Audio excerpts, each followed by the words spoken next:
Eu quero seguir o que o Espírito Santo está colocando no meu coração aqui agora. Vamos abrir no Salmo 51, por favor.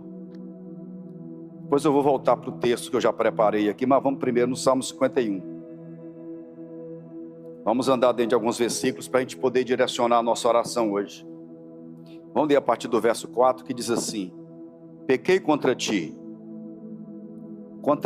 somente, e pratiquei o mal que tanto reprovas.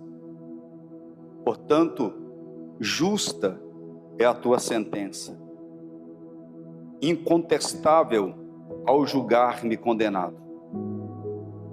Reconheço que sou pecador desde o meu nascimento, sim, desde que me concebeu a minha mãe. Sei que tu queres estabelecer a verdade no meu interior, e no meu coração ministras a tua sabedoria. Portanto, purifica-me com hisopo e ficarei limpo. Lava-me, e mais branco do que a neve serei. Faz-me voltar a ouvir júbilo e alegria, e os ossos que esmagastes exultarão.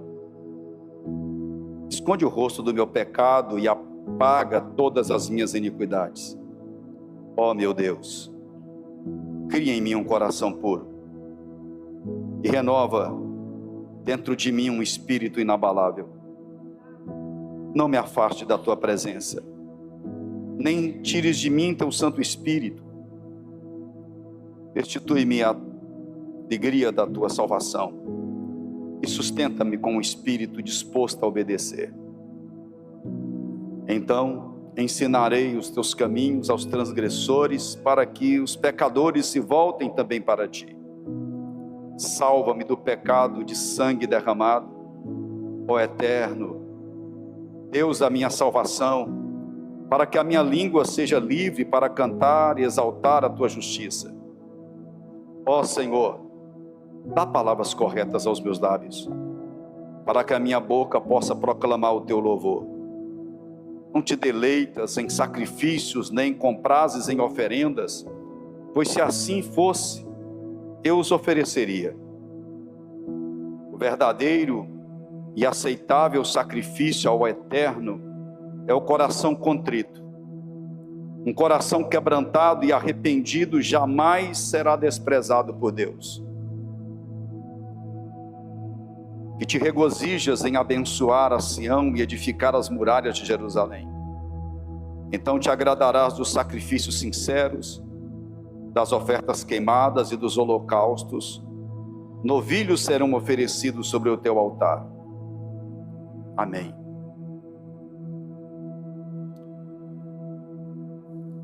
Todos nós sabemos que Davi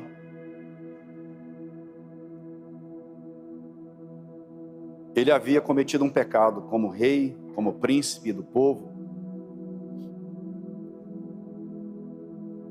E nós sabemos das consequências do pecado que se desenrolou na vida de Davi e na casa de Davi, na família de Davi. E aí a gente entra no tempo da graça, e nós achamos que a graça nos isenta da culpa, que a graça nos isenta das consequências, que a graça nos isenta, ela oferece perdão, ela oferece reconciliação, ela oferece acesso. Nós temos acesso a Deus pelo sangue de Jesus, mas nós precisamos ter muito cuidado, porque as decisões que você toma vai afetar muita gente. A decisão de você pecar vai afetar as pessoas. Você já imaginou quantas pessoas estão desviadas, desistidas, desigrejadas porque viu o pecado de alguém, de um pai, de uma mãe? E quando eu falo pecado, eu não estou falando que para muita gente, quando a gente fala de pecado, está falando de prostituição, de roubo, de assalto, de usar drogas. Tem pecados mais sutis do que esses. E que nós muitas vezes não atentamos por eles. Jesus falou que o problema não é tirar o cisco do olho do irmão. É não conseguir enxergar a trava, o tamanho do toco que está no nosso. Que é mais fácil de enxergar o que está no olho do outro, né? É mais fácil de enxergar o que o outro está errando. Mas a gente fazer uma análise profunda da gente mesmo é diferente. Há uns anos atrás eu descobri que eu estava em pecado. Já era casado, pastor.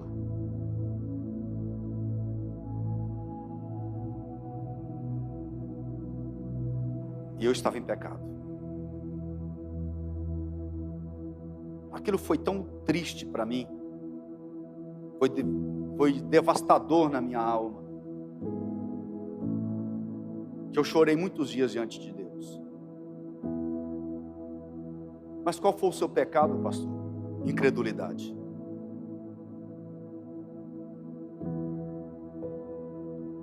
Incredulidade. Segundo pecado, sair do centro da vontade de Deus.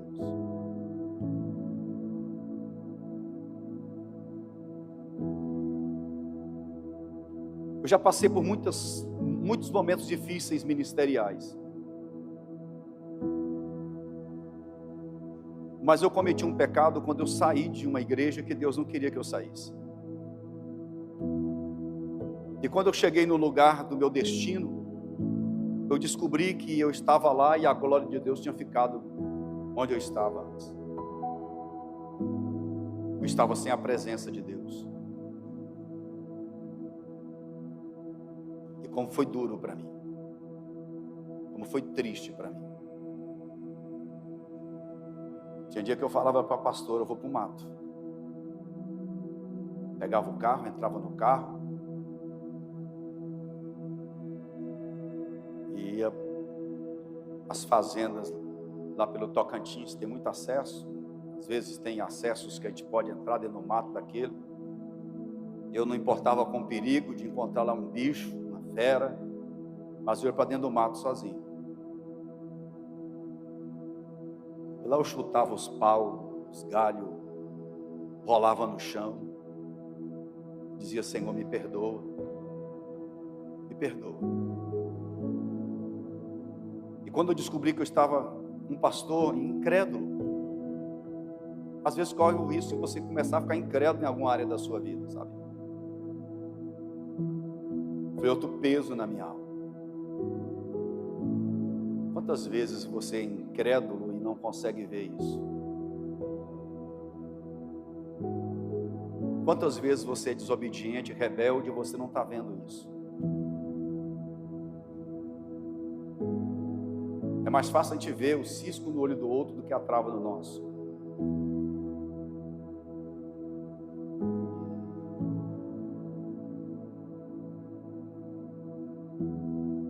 Essa canção que foi cantada aqui hoje, ela é forte demais. Eu quero me apaixonar outra vez. Foi essa mesmo que nós cantamos? Eu quero me apaixonar. Não foi não, né? Ah, é, o Senhor não tem a ti. Mas veio na minha mente essa canção. E Davi está dizendo aqui: Senhor, sonda-me, vê se há em mim algum caminho mau. Fala comigo assim: sonda-me, Senhor, vê se há em mim algum caminho mau.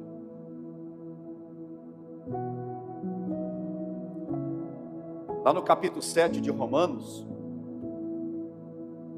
o apóstolo Paulo deixa claro: miserável homem que sou. Quem me livrará do corpo dessa morte?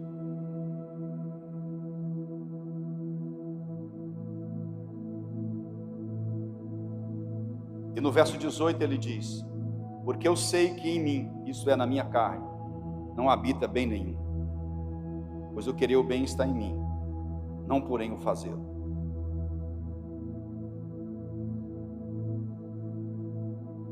Verso 22, porque no tocante ao homem interior tenho prazer na lei de Deus. E o verso 24, desventurado homem que sou, quem me livrará do corpo dessa morte?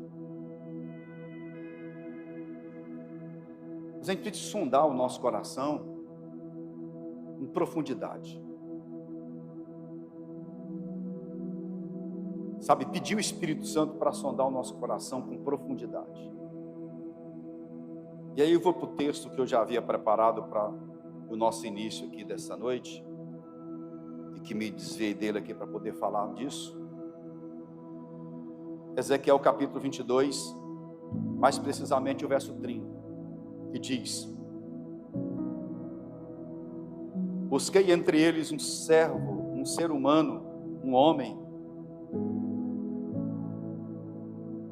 que ajudasse a erguer uma muralha em torno da cidade, alguém que cooperasse comigo para evitar que o muro todo ruísse, que se prontificasse a ficar na brecha diante de mim, em favor dessa terra, para que eu não viesse a destruí-la. Contudo, não me encontrei uma só pessoa. Às vezes nós pastores, a gente fica assim, poxa, quem é? Não vou contar com quem? E a gente fica triste, aborrecido. Quando a gente procura um obreiro, quando a gente procura um servo, quando a gente precisa de alguém, né? E a gente fica aborrecido. Imagina a tristeza de Deus aqui. Eu estou procurando uma pessoa, uma sequer, e não acho. Se coloca na brecha, para que não haja destruição em Jerusalém. E olha que aqui, Ezequiel era contemporâneo aqui de Jeremias praticamente, contemporâneo. Jeremias foi para o desterro no Egito, e Ezequiel foi levado para a Babilônia, mas ele viu a destruição de Jerusalém naqueles dias. E por que Jerusalém foi destruída? Por causa do pecado do povo.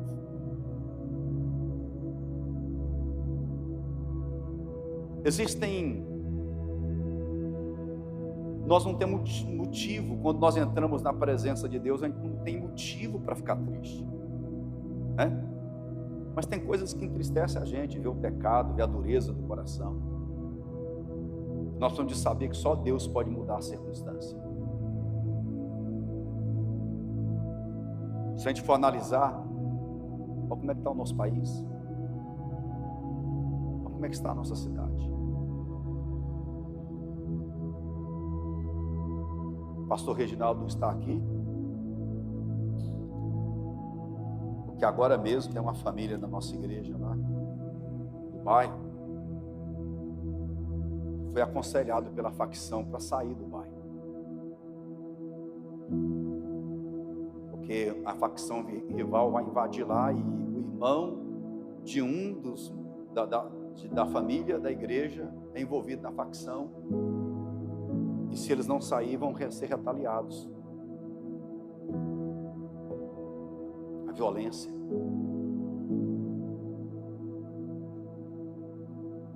Não adianta, Deus. Talvez aqui alguém de vocês aqui tenha alguém que esteja numa facção, esteja no crime, esteja nas drogas aí, e você não quer que ele morra.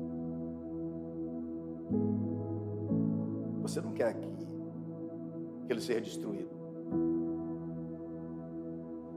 Mas uma das causas que levam uma família, que levam uma pessoa, uma cidade a ser destruída, é a falta de pessoas que se colocam na brecha, que se colocam diante de Deus. Lá no livro de Gênesis, quando o Senhor chega na casa de Abraão, e fala para ele que vai destruir Sodoma e Gomorra, Abraão fala assim: Senhor, peraí, vem cá. Você vai destruir uma cidade? Se for, porque o pecado chegou até mim. Não aguento mais o pecado. Mas Abraão fala para Deus: Senhor, e se lá tiver 50 justos? Deus fala: se tiver 50 justos, por amor deles eu não vou destruir a cidade. Se tiver 40, não vou destruir por causa dos 40. Se tiver 30, não destruo por causa dos 30. E se tiver 20, Abraão foi abaixando. Eu não vou destruir por causa dos 20. Senhor, mas perdoa, mas eu vou insistir. E se tiver apenas 10? Aí você imagina Ló, a esposa, as 2 filhas. 4. Será que Ló não tinha influenciado pelo menos 6 pessoas durante toda a vida que ele estava lá para crer em Deus? Como Abraão influenciou. Será que Ló não influenciou pelo menos 6 pessoas? E Deus falou: por causa dos 10 eu não vou destruir. Mas nós sabemos o fim de Sodoma e Gomorra. Aí vem a questão: sabe por que Deus destrói? Falta de justo. Falta de homens e mulheres que creiam no poder de Deus e se coloquem na brecha. Que sejam intercessores. Que permita que o Espírito Santo sonde o seu coração. Esse primeiro tempo da nossa oração vai ser uma oração de humilhação diante do Senhor. Eu quero que você peça ao Espírito Santo: Espírito Santo, me sonda. Sonda meu coração. Vê se há em mim algum caminho mal, sabe? Incredulidade, desobediência, rebeldia contra o Senhor. Vê se há em mim infidelidade. Vê se há em mim mentira. Mentira. Vê se há em mim murmuração, reclamação. Reclama de tudo. Reclama do calor, reclama da chuva. Reclama disso, daquilo. O que tem de gente reclamando no Acre, irmãos, porque as coisas não estão bem, não estão alinhadas. E tem de gente reclamando. Vê se há murmuração.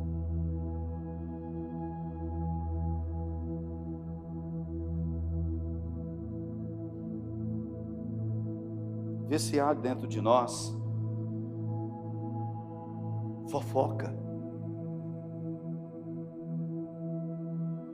Vê se nós não estamos espalhando alguma contenda, porque quando eu falo do irmão para você, eu estou fazendo o quê? Semeando mal. Eu estou gerando dentro de você, quando você olhar para o irmão, você fala assim: será que o que o pastor falou é verdade acerca dele? Não é verdade? Quando alguém fala mal de alguém para você, denigre a vida de alguém para você, a gente não fica com um olhar assim, mesmo que a gente não queira, né? É verdade ou não é? Com o pé atrás, vamos ver o que é que vai dar. E enquanto isso não é legal, ver se nas nossas conversas,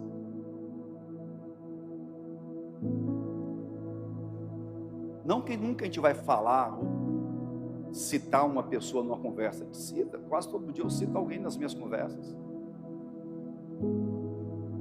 Somente diante de Deus, na minha oração, né? Quantas vezes? Mas desde que essa conversa seja para ajudar, para levantar, para erguer a pessoa, ela é válida. Se for para destruir, não. Mesmo que seja uma conversa que você tenha, que você não tenha problema de se falar na frente da pessoa. Nunca fale de alguém que você não possa falar na frente dela, não possa sustentar na frente dela. Fale o que você tem coragem de sustentar na frente da pessoa. Vamos pedir perdão a Deus, vamos nos humilhar diante do Senhor. Vamos dizer: Senhor, tem misericórdia de mim. Senhor, tem misericórdia do Brasil. Senhor, perdoa os nossos pecados. Senhor, perdoa os pecados da minha família. Vamos nos colocar diante de Deus aqui, vamos gemer diante de Deus. Se você quiser gemer, você geme. Se você quiser chorar, você chora. A gente tem um tempo à vontade, viu? Amém? Aí, pode ficar à vontade. Dobrar o seu joelho, deitar no chão e ali atrás, ali, ó. Vamos vai colocar um fundo musical aí para a gente orar, aí, ó. Melhor ainda com essa penumbrazinha aqui, né? Amém? Pode orar, coloca diante de Deus.